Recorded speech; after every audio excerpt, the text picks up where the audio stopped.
একটা check pack, এই যে চেক প্যাক, এরকম একটা চেক প্যাক থাকবে। চেক প্যাকটা আগে নিজে অ্যানালিসিস করবো, দেখবো কোথায় কী লেখা আছে। সব কিছু পড়ার পরে আমরা এভাবে অনেকগুলো পেজ থাকে, কোনোটার কম থাকে, কোনোটার বেশি থাকে। তারপরে আমরা এরকম একটা টেকনিক্যাল পেজ পাবো।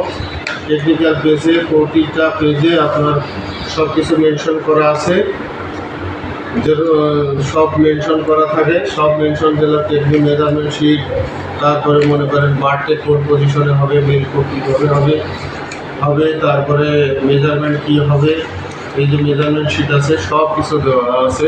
প্লেসমেন্ট লোগো কীভাবে আছে সব কিছু দেওয়া আছে। এইগুলো আমরা পুঙ্খানুপুঙ্খানু চেক করবো। এক্সাম্পল মনে করেন যে আমি আমার টিমস কী আছে, যে level, care level, main level যদি থাকে, তারপরে আমার বেল্টু কত মেজারমেন্ট কতটুকু হবে, তারপরে আমার জিপারের এই যে জিপার কী হবে, বাটনের লেন্থ কত, তারপরে পকেট বেল্টুর লেন্থ কত, ফিলাপ কত, ফিলাপের পজিশন কত, সব কিছু টেকনিক্যাল শিটে দেওয়া আছে।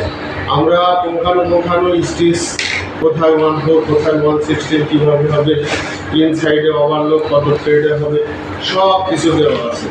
সব কেয়ার লেভেলের পজিশন কতটুকু আছে সব দেওয়া আছে টিম টেকনিক্যাল শিটটাতে আমরা খুব ভালোভাবে করবো।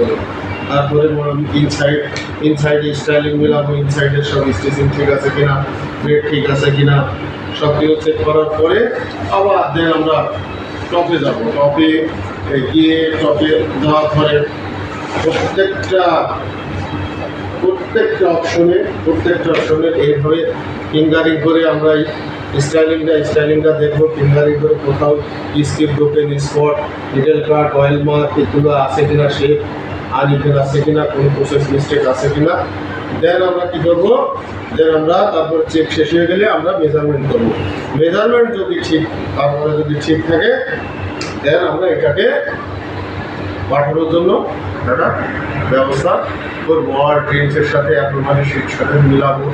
যদি এগুলো থাকে, কোথাও যদি কোনো সমস্যা দেখা পড়ে, তাহলে আমরা এটা নিয়ে আমরা আমাদের যে ম্যানেজমেন্ট টিম আছে, টেকনিক্যাল টিম বা তাদের সাথে আলাপ করে এটাকে কারেকশন করে আসা।